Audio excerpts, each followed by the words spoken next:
Hey, welcome back. Kevin Krull here again. What I have here today is a rather nasty rotted piece of maple.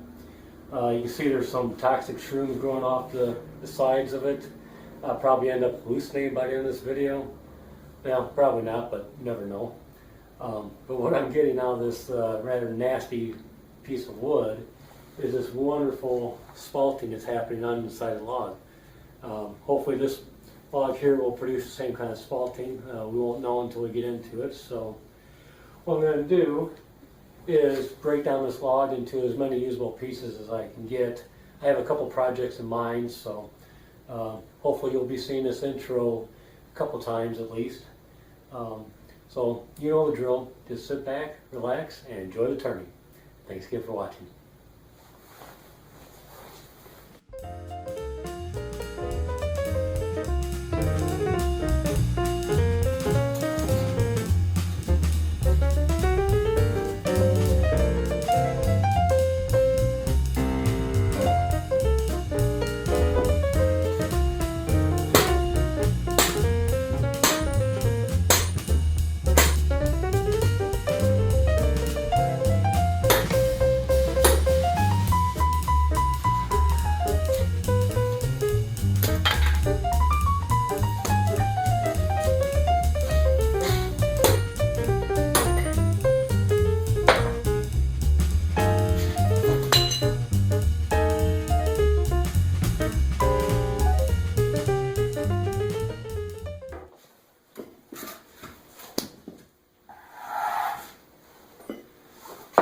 Oh yeah, quite beautiful.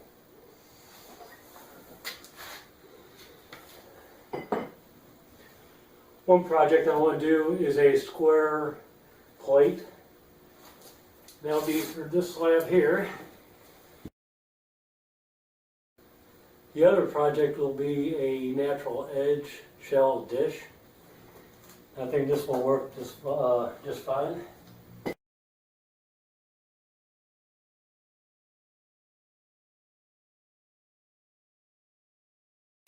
Some of this is really rotted. I'll try to cleave it down and get some stock for spindle turning, but I may not be able to. We'll see. Okay, the second video I'm going to do using this spalted maple log is turn a natural edge version of this square dish or square plate that I turned yesterday. Of course, it's not going to be square, it's going to have natural edge, but it's going to have the same basic shape. So let me put this down and I'll break down this log and get it ready to be put on the lathe.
Okay, it took quite a bit of trimming to get this piece to fit and run true on the lathe.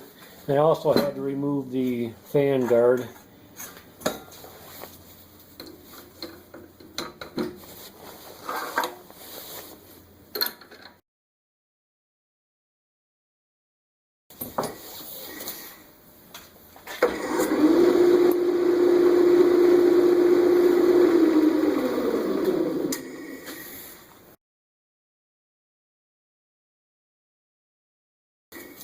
Okay, we'll go ahead and get turning.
Actually, as I'm roughing this out, I'm thinking about changing my idea.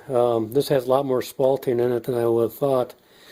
I thought only spalting was going to be at the top couple inches, but I kind of like this shape I'm developing. I might stick with it.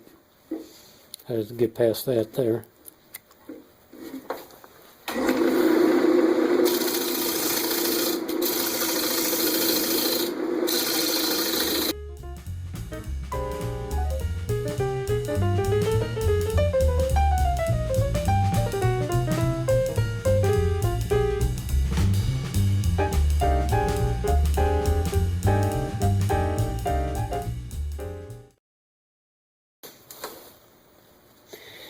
And you can see that last pass I took, I used a freshly sharpened gouge, and it really made a big improvement on all the tear out.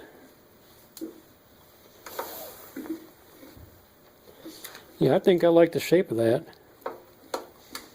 I'm going to stick with it.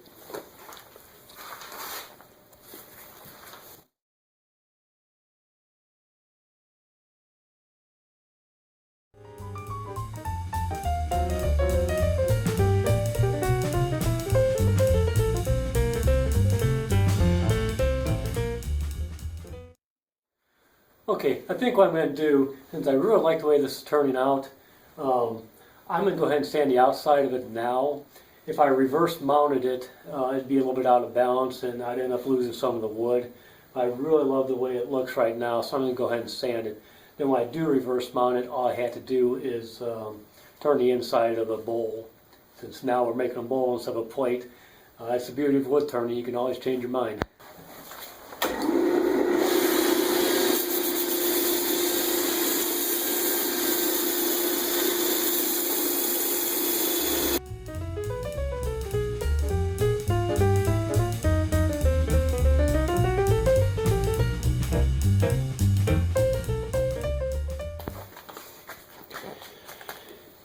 Some of you may have noticed that I did not do any shear scraping on the outside of the bowl. When I did the final pass with the freshly sharpened gouge, it left such a clean surface I didn't need to do any shear scraping, and I barely had to do any sanding. So I got pretty lucky. That normally doesn't happen, but yeah, it turned out great. We'll go ahead and get the inside turned.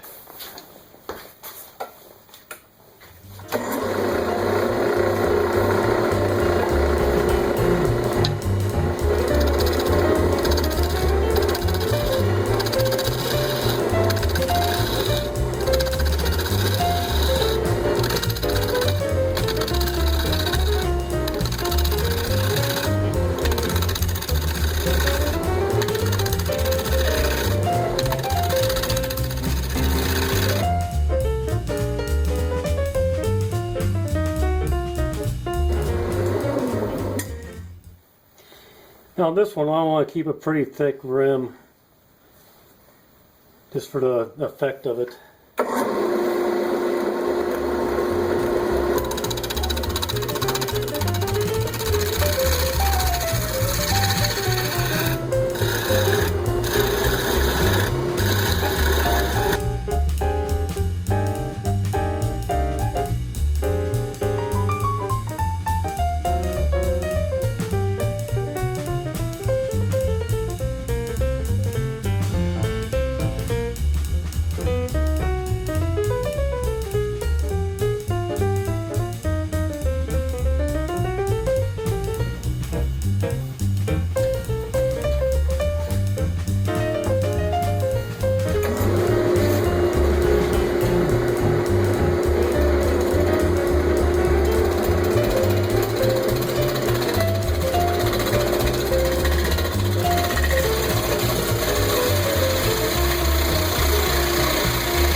gauging the base here. Not exactly easy. Let's try that.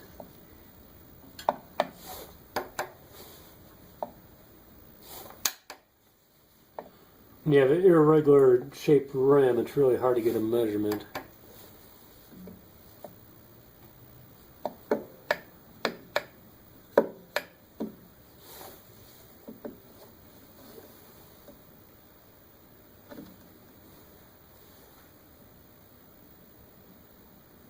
I think that's pretty close where I want it.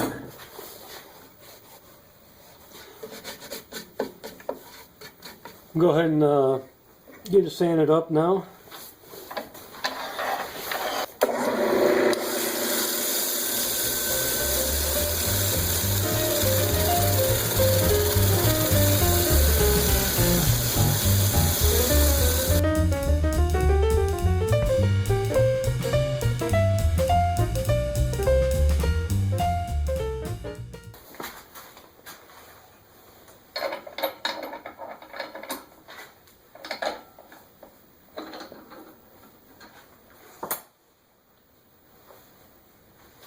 Well, I must say this really turned out beautiful.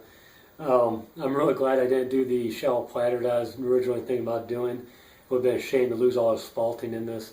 Plus, I just love this shape.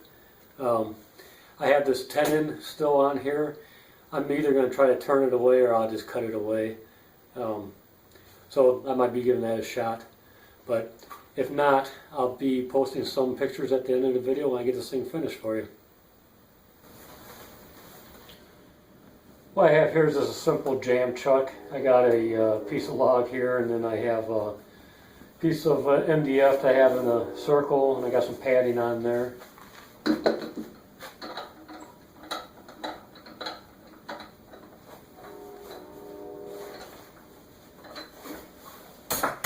what I'm going to do for a little extra insurance, and I have a little extra padding. I'm just going to tape that on.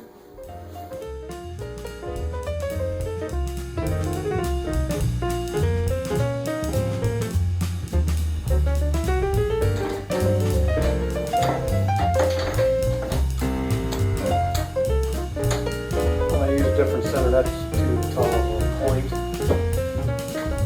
That's a little bit smaller.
Okay, that's as far as I want to take it. I don't want to risk any further. So I'll just pare that off with a chisel, and then I'll sand down the rest of it by hand.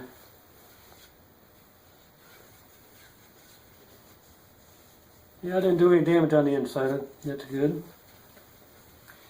The main thing what I want to do is just get a little bit more of that, the thickness of the base taken down. So it's going to warp a little bit, and I'll have to do some sanding after it warps, but we'll go ahead and get that sanded down and get a finish on it.